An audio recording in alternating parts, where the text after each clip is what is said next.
Hello students, मैंने आपको कल बताया था वाष्प दाब का अपेक्षिक अवनमन, लेकिन मैं इसको थोड़ा सा और अच्छे से विस्तार पूर्वक आपको समझा देता हूँ और फिर थोड़ी सी मैं आपसे आगे की चर्चा कर लेता हूँ। ठीक है, तो यहाँ पे वाष्प दाब का अपेक्षिक अवनमन क्या होता है, तो पहले हम बात कर लेते हैं वाष्प दाब की। मैंने आपको पहले बताया था वाष्प दाब क्या होता है।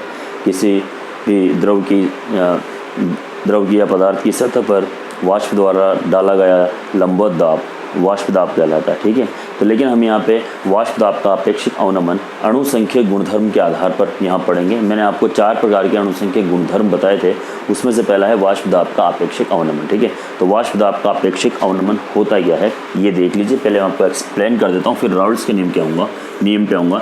ये है शुद्ध विलायक, है ना, ए, और इसके अंदर हम मिला रहे हैं अवाष्पशील, इसमें मिला रहे हैं अपन अवाष्पशील विलय।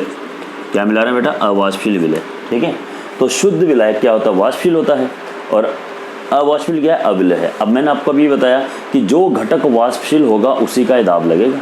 ठीक है, तो यहाँ पे हम इसका मोल अंश मान लेते हैं XA और विलय का मोल अंश मान लेते हैं XB। इसको हम मान लेते हैं बेटा XA और इसको मान लेते हैं XB। अब मैं लैंग्वेज पे आता हूँ, सुनिए।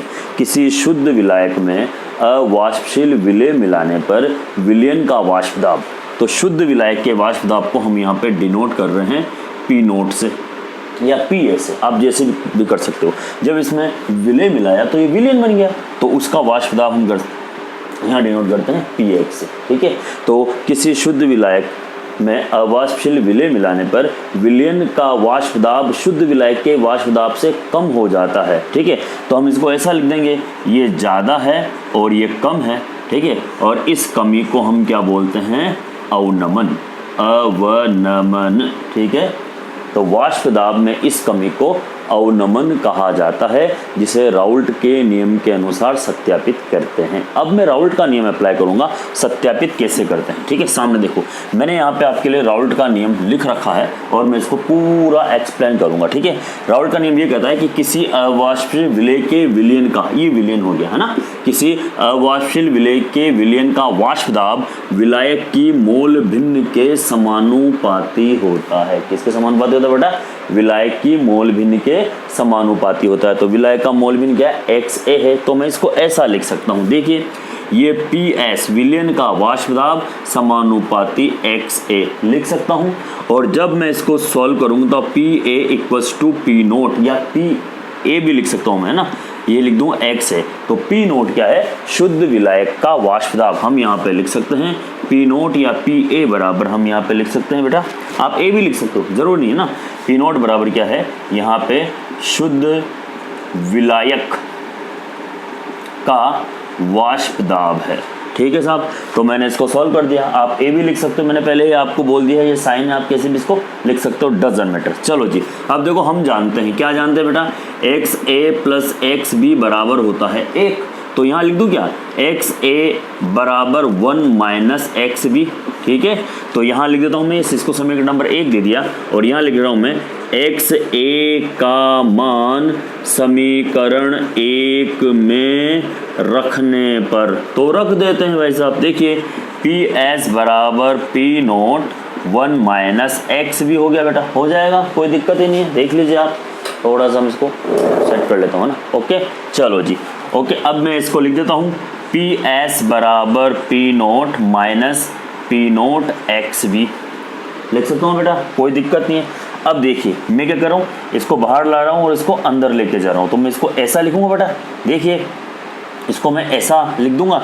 ठीक है, सामने देखिए, ये P नोट माइनस PS, ठीक है, बराबर P नोट XB, या मैं ऐसा लिख सकता हूँ क्या?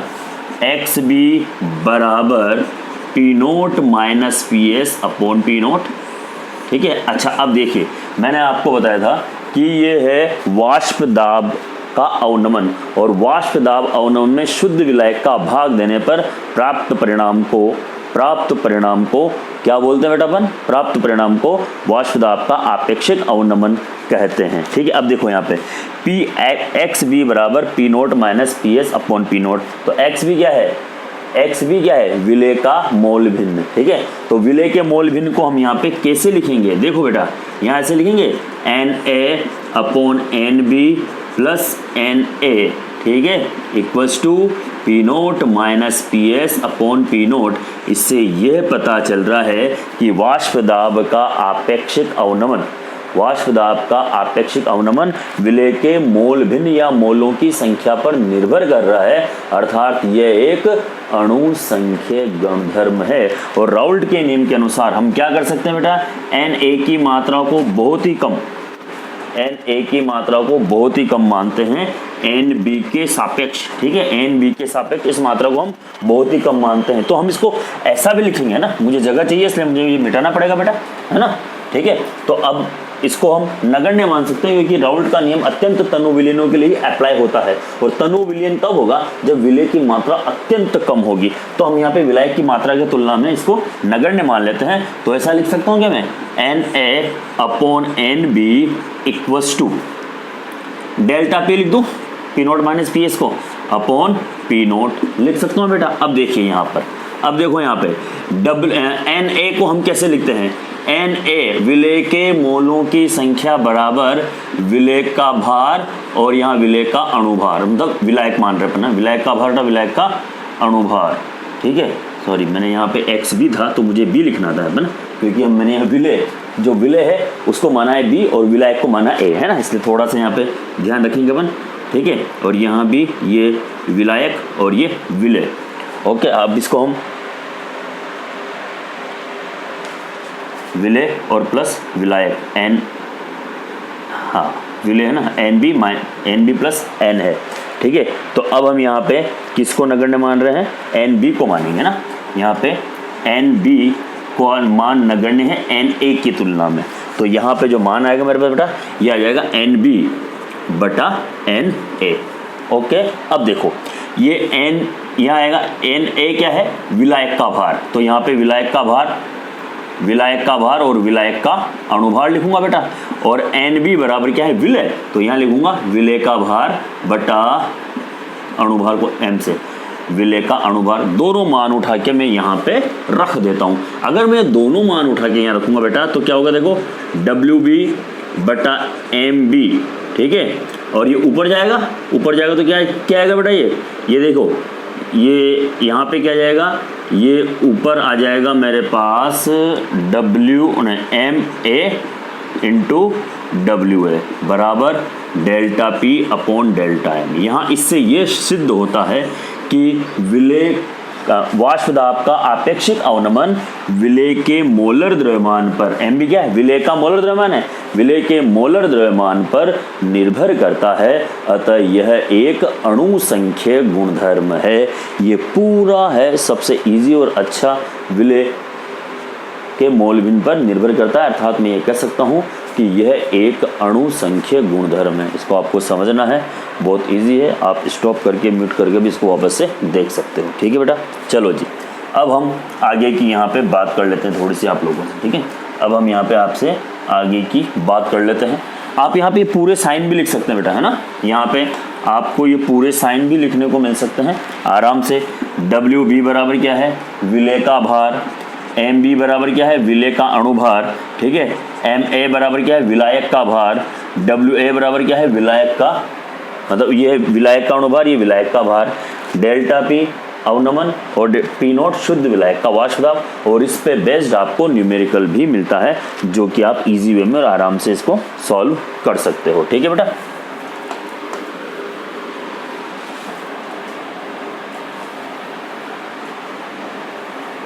चलो जी, अब हम यहाँ पे आगे की बात करेंगे आप लोगों से, ठीक है। आगे का जो मेरा टॉपिक है वो है क्वथनांक उन्नयन, ठीक है, क्वथनांक उन्नयन, एवोल्यूशन इन बॉइलिंग पॉइंट, ठीक है। टॉपिक है क्वथनांक उन्नयन, एवोल्यूशन, ठीक है।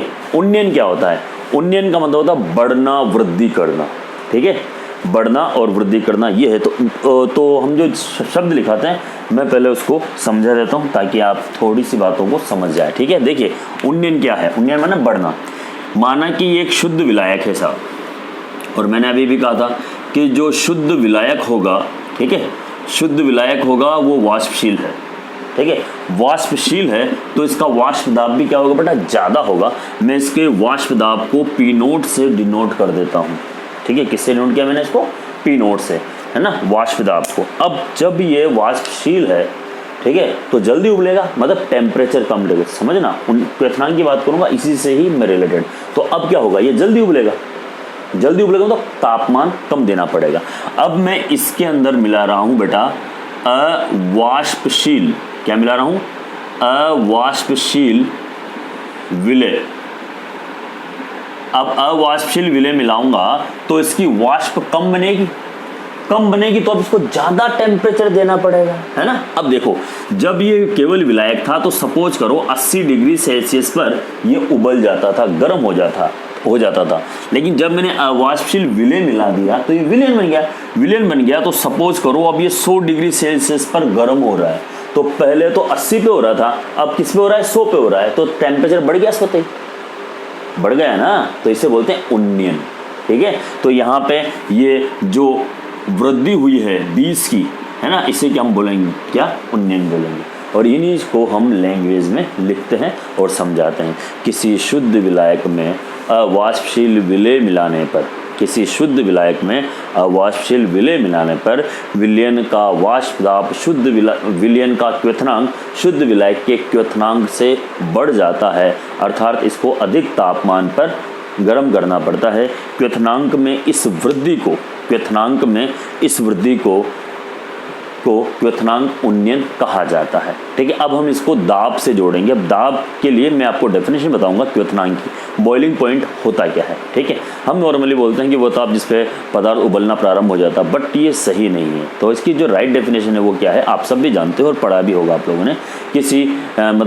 किसी पदार्थ का क्वथनांक वह ताप होता है जिस पर उस पदार्थ का दाब वायुमंडलीय दाब के बराबर हो जाता है। मतलब उस पदार्थ के दाब को वायुमंडलीय दाब के बराबर करने के लिए हम उसको बॉयल करते हैं। तो कितना बॉयल करें कि उस पदार्थ का दाब वायुमंडलीय दाब के बराबर हो जाता है, ठीक है। इसलिए यहाँ पे प्रेशर से भी रिलेटेड है टेम्परेचर, सीधा, ठीक है बेटा, ओके। तो यहाँ पे जितना टेम्परेचर होगा उतना ही वेपर बनेगा तो उतना ही ज़्यादा क्या होगा, प्रेशर भी अप्लाई होगा, ठीक है। तो यहाँ पर मैंने आपको समझाया वाष्प दाब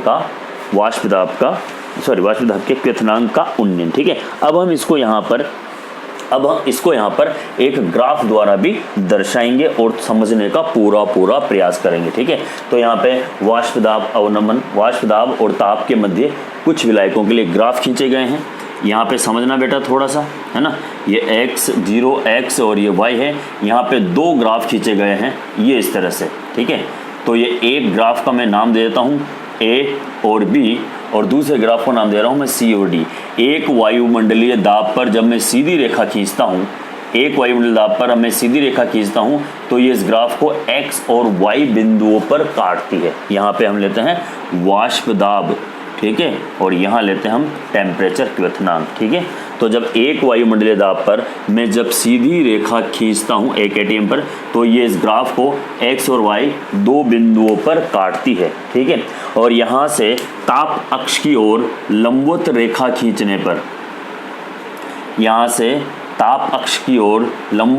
खींचने पर हमें यहाँ पे इनके क्वथनांक प्राप्त होते हैं।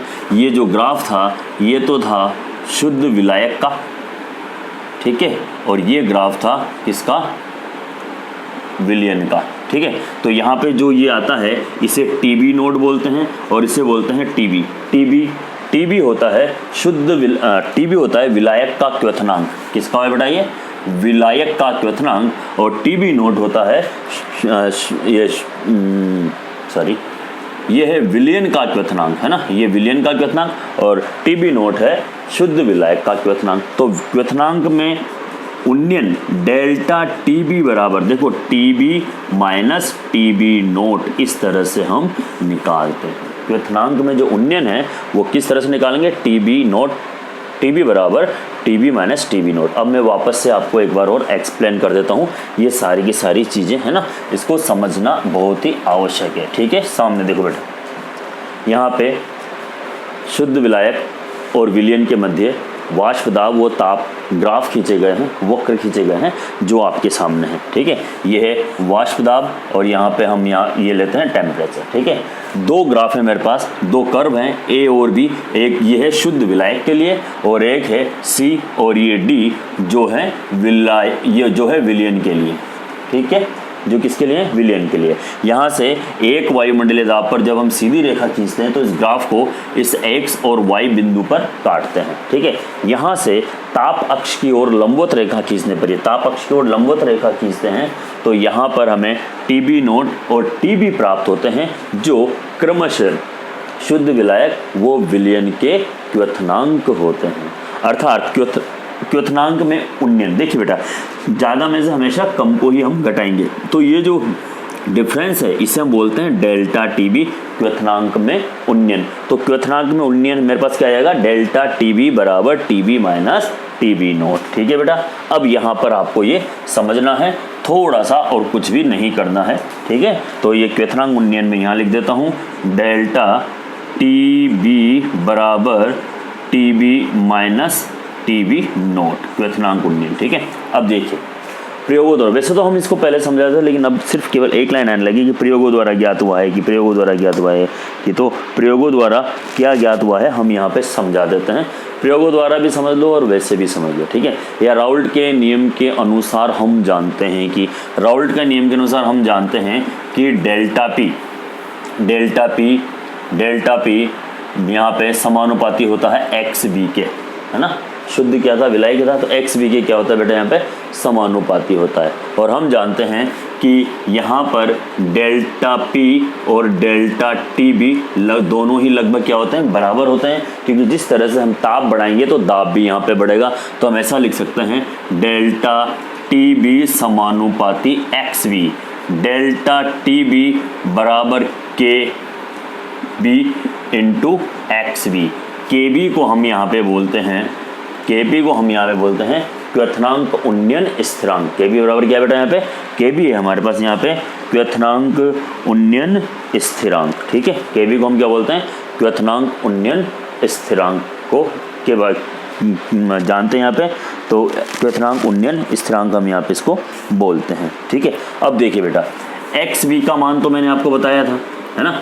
एक्स बी क्या है, विलय का क्वथनांक, है ना। एक्स पी क्या है, विलय का मोल भिन्न, ठीक है। तो विलय का मोल भिन्न को हम यहाँ पे ऐसे लिख दें क्या, ये देखिए विलय के मोलों की संख्या और यहाँ पे N B plus N A, ठीक है। तो एन बी और एन ए क्या है, एन ए क्या है, विलायक के मोल, ठीक है, और एन बी क्या है, विलय के मोल। हम जानते हैं कि, क्या जानते हैं कि, सपोज कीजिए कि अगर यहाँ पर विलय के मोल भिन्न बहुत ही कम है विलायक के मोल भिन्न से, तो हम ऐसा लिख सकते हैं क्या बेटा, एक्स बी बराबर एन बी बटा एन ए, ये विलय, ठीक है, लिख सकते हैं। तो मेरे पास क्या मान आ जाएगा, देखिए बेटा, मेरे पास मान आ जाएगा डेल्टा टी बी बराबर K B into N B बटा एन ए, ओके, आ जाएगा। अब देखो एन बी क्या है बेटा, एन बी है मेरे पास यहाँ पर, एन बी क्या है, विलय के मोल भिन्न। तो हम विलय के मोल भिन्न को इस तरह से तो लिख सकते हैं ना, विलय के मोल भिन्न एन बी बराबर, तो क्या हुआ, विलय का भार बटा विलय का अणुभार। एन ए क्या है, विलायक के मोल भिन्न, तो हम इसको ऐसा लिख सकते हैं बेटा, विलायक का भार बटा विलायक का अणुभार। दोनों मान उठा के रख देते हैं, तो डेल्टा टी बी बराबर के इंटू, है ना, के इंटू ऐसा लिखेंगे बेटा, W B upon M B, ये ऊपर जाएगा तो M A into W B लिख सकता हूँ क्या, कोई प्रॉब्लम तो है नहीं इसके अंदर, हाँ लिख सकता हूँ ना, इसमें कोई भी प्रॉब्लम नहीं है, ठीक है। अब देखो यहाँ पर क्या होता है ना, ये सारी चीज़ें आ गई, यहाँ पे के लिख दिया, तो अब उस के यहाँ पे हम क्या है, यहाँ पे के ही लिखेंगे बेटा, फिर यहाँ पे अब आगे चेंज करेंगे। हम जानते हैं के इंटू एम ए को नया स्थिरांक बोल सकते हैं के बी, तो डेल्टा टी बी बराबर K B into W B M B into WA। इस सूत्र द्वारा हम कह सकते हैं कि क्वथनांक उन्नयन विलेय के मोलर द्रव्यमान पर निर्भर करता है, अतः यह एक अणु संख्य गुणधर्म है। हम इस चीज़ को एक्सप्लेन कर सकते हैं और समझ भी सकते हैं।